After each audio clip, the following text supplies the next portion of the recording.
Welcome to another episode of Grub Masters. I'm John, this is Karl, and today we're doing carrot cake.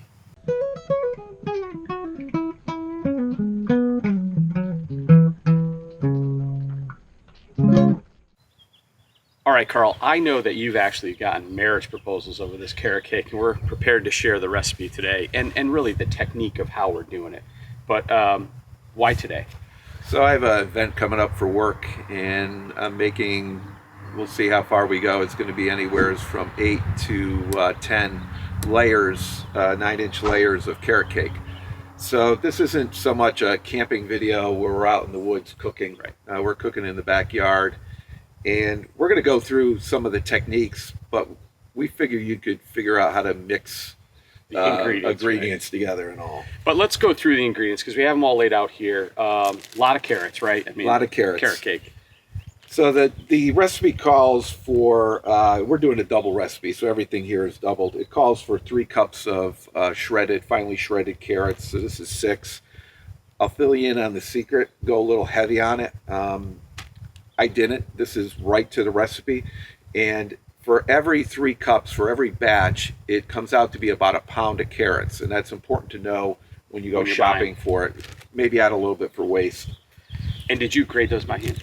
I did not. Yeah, I wouldn't either. That's a lot of carrots. That's a lot of carrots. I grated 6 pounds of carrots, and I'm fortunate that my wife bought me a beautiful food processor, so that's how they got to be that way. So, but like we always say, prep it up, put it in a Ziploc bag. When you get to where you're going, it's good to go.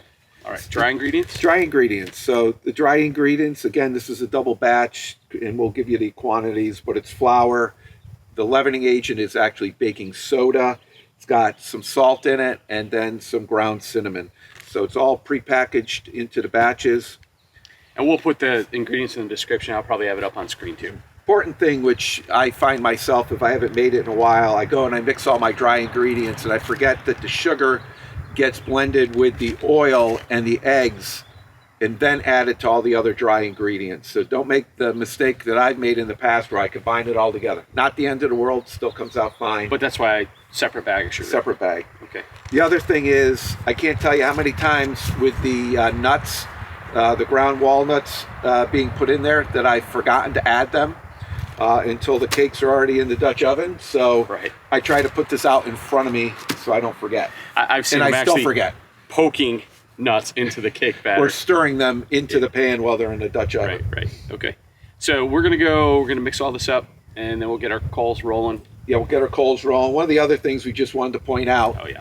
And we know, don't hate us for this. We are going to use a cake pan in a Dutch oven. You've got over 12 Dutch ovens. I've got over 40. We know how to cook in a Dutch oven. Right. But one of the key things for us is we're going to have 5 layers going at a time. The other thing is, look at the edge of that, nice and square. We're going to be putting cream cheese frosting on this.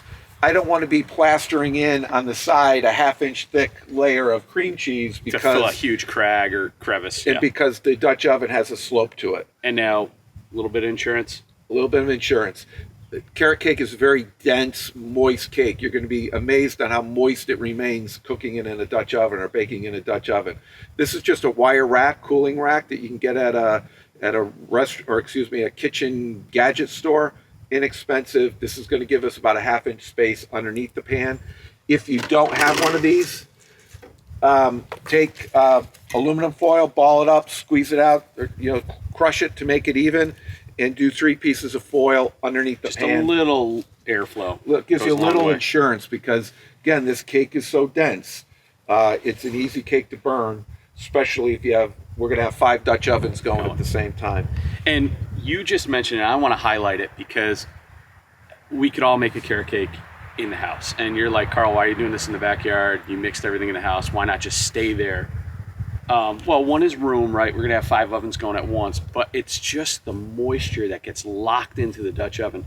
This is probably the moistest cake I've ever had, and I've had it plenty of times, let me tell you. It's amazing. One of the other things that we're going to do in this pan, and there's a technique where you could fold parchment paper and make the wedge and then cut it off.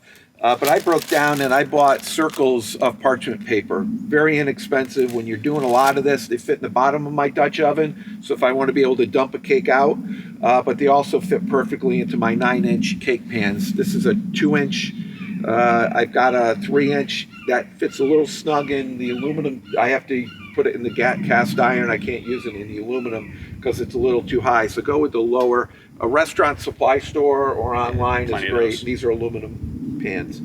But we'll spray them down with oil, put the parchment paper, I give it another hit, and then we'll put the batter in. And again, don't hate us for the pan. You're gonna see when we show the pictures, the restaurant quality carrot cake that Karl makes. It's just phenomenal. Let's get to cooking. Excellent.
Been about 4 hours and we are 11 cakes in. The last one's on.